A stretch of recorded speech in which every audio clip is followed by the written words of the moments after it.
Hello, welcome back. My name is Katie. I'm super excited to tell you about what I read this month. I'm in a bit of a reading slump, so the only books I've been able to finish have been books that I've absolutely loved.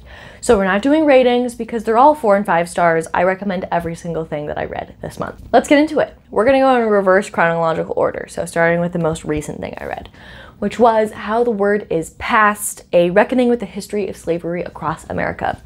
This should be required reading in schools. My friend Andrew recommended this to me. Thank you, Andrew. It is amazing. Our author, Clint Smith, is going around to these different locations that are informing this history of slavery, and he's peeling back this layer of misinformation that we've all been told about the history of slavery, and he's replacing that misinformation with the whole complete story. I definitely want to go visit some of these places myself, especially the ones that are in Louisiana and New Orleans. I lived there for 4 years and I'd heard of these locations, but I hadn't gone to visit them, and I really regret that now that I've read this book. I really want to go back and reckon with that history and see it for myself and learn more. If you're looking for a really good nonfiction to read in June, this is the one. Next, we have 2 cat books. The first is the Traveling Cat Chronicles by Hiro Arakawa. This is a really wholesome, tragic story. It made me cry. I finished this book on a walk. I was reading the audiobook at the end and didn't realize how close I was to the end, and I was just sobbing walking through my neighborhood. So it'll probably make you cry, just a heads up. You do kind of see the ending coming, but it still hits you pretty hard. This is about a man and his cat. You get their origin story. The whole book is narrated from the cat's perspective. He is such a sassy little cat. I love him so much. And the man has to give the cat away, so he is going around to all of his friends that he would trust to take care of this animal that he loves so much, and he's reconnecting with them, figuring out things from his past. The cat is learning about his past and trying to find a loving home for his pet. It is beautiful, feels like a warm hug, and also makes you cry. Keep a box of tissues handy.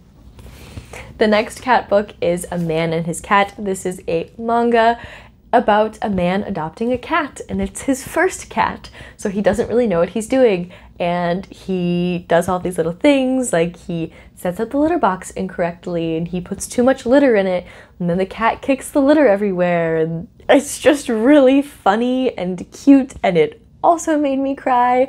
This man is dealing with grief, and he is healing from that grief by taking care of his new friend, his cat that he's adopted.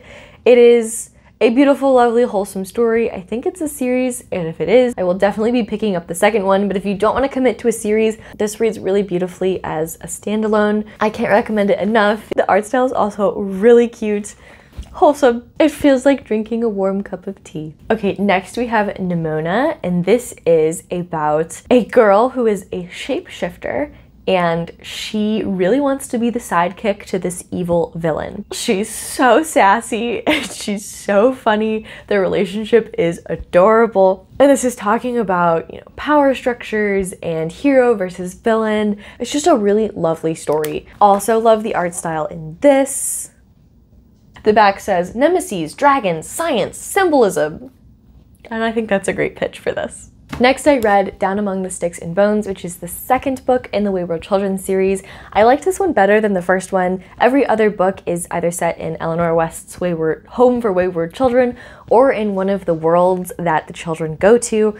This series is about children who find doors to other realms, and then they go to these realms, and every other book is about their experiences there. And then the other books are about what happens when they leave those places, when they're locked out, and kind of the trauma and the aftermath of being locked out of a place that you used to call home. This one is Jack and Jill's story, and it talked a lot about masculinity and femininity and parenting children and placing gender roles on them and trying to make people fit into a label that doesn't encapsulate the entirety of their personality. People are three-dimensional. We don't fit into boxes. This was incredible. I would highly recommend this series. Next, I read There's No Such Thing as an Easy Job. I thought this was going to be a lot different than it was. I thought it was going to be about there's no such thing as an easy job. We all have to work, so you might as well pick something. But it's not. It's a really atmospheric book about a woman who's dealing with burnout from a job that she loved, and she's trying a bunch of different jobs, and each job that she goes into, she wants it to be no mental effort, no physical effort. She wants job and then her life to be completely separate. And every single job has something that pulls her in, whether that be some magical thing possibly that's happening or some mystery that she needs to solve. And then you get to the end of the book and it just feels like a big sigh of relief. If you like watching cozy things like reading vlogs, I think you'll really enjoy this book. If you're suffering from burnout, definitely pick this up. Next we have The Defining Decade, Why Your 20s Matter and How to Make the Most of Them Now.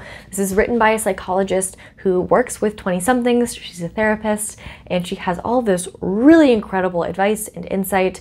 I have been putting this book off for 2 years and I'm so glad that I read it this month. It has really actionable advice in it and she backs up everything she's saying with data and studies, and she's not judging you for not doing the things that she says. It feels like someone who really cares about you is sitting down with you and telling you the advice you need to hear. Next, I read The Alchemist. This is my mom's favorite book. Every time I read this book, I think, I'm not gonna like this book. I've read it 3 times now. Every single time, I loved it. Every time I read this, I get something new out of it. If you like parable allegory stories, The Alchemist is lovely. It's about a boy who's trying to find his personal legend, which for him is finding this treasure that is supposedly buried at the pyramids of Giza in Egypt. He's also a shepherd, which is just lovely.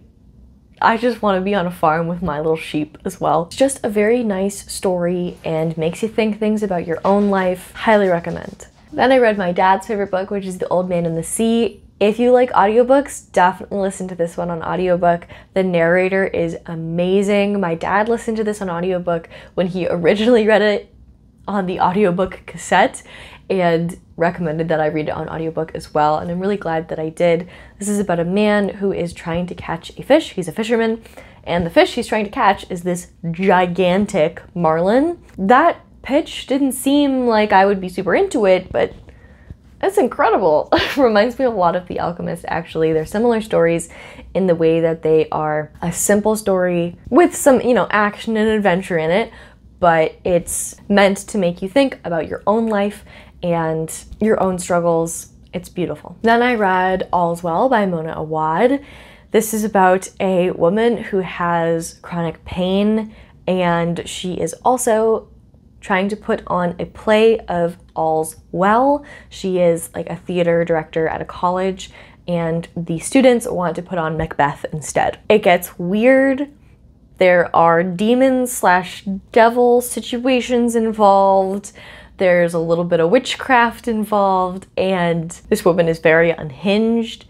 I really enjoyed the conversations about nerve pain and the whole chronic pain industry. If you don't know, I'm someone who experiences chronic pain and most of that is nerve pain, so I really enjoyed the descriptions of that in here. I loved everything about this. Then I read Comfort Me with Apples. This book is such a good audiobook. If you usually listen on 2 times speed, knock it down to 1.5, split the difference and go somewhere in the middle for the speed on this one. This whole book, we're trying to figure out what's going on in this neighborhood. This woman thinks that her life is perfect. She has this husband that she says she's made for him. And the reveal at the end is just so satisfying. I love the world building in here. If you like horror, this is a great one, super short. I thought it was lovely. Then we have One Last Stop by Casey McQuiston. This is my 2nd book by this author and they did it again. I love this book. I think I might even like this a little bit more than Red, White, and Royal Blue. This is a sapphic love story between August, who has just moved to New York, and she's originally from New Orleans, so I really loved her talking about New Orleans and getting to reminisce about that with her because I've just moved away from New Orleans. August has this lovely found family in the people that she's living with at her apartment, so it reminded me a little bit of New Girl. Then she meets Jane on the subway, and Jane is stuck in time and stuck on the subway. It's a really cute story. There's a psychic in here and a pancake diner. It's just a really lovely story. It will make you blush and it'll make you smile. Then we have one of my new favorite books. Get ready for me to talk your ear off and annoy you about this book because I love it. In this book, a man called Eric Sanderson wakes up without his memories. His Doctor thinks he's in a fugue state because he is grieving the loss of his girlfriend. She died in an accident. She thinks he can't remember anything because he's trying to forget that tragedy. Then he gets letters from himself telling him the reason he's lost his memories is because he's being hunted by a conceptual thought shark that eats memories. Mr. Sharky is in the book, as you can see, made out of text. This is a big brain book, it'll make you think. The book itself is meant to tell you something about yourself. The Rorschach texts is a play on the Rorschach tests. They are the inkblot tests, hence the cover. And the ending is pretty ambiguous, and the way that you interpret the ending has something to say about your psychology, and I really enjoyed that part of the book. While Sully kicks my tripod, I have one last book to tell you about, and it is Entangled Life: How Fungi Make Our Worlds, Change Our Minds, and Shape Our Futures. I love this book. I read this book, and then I went to visit my family.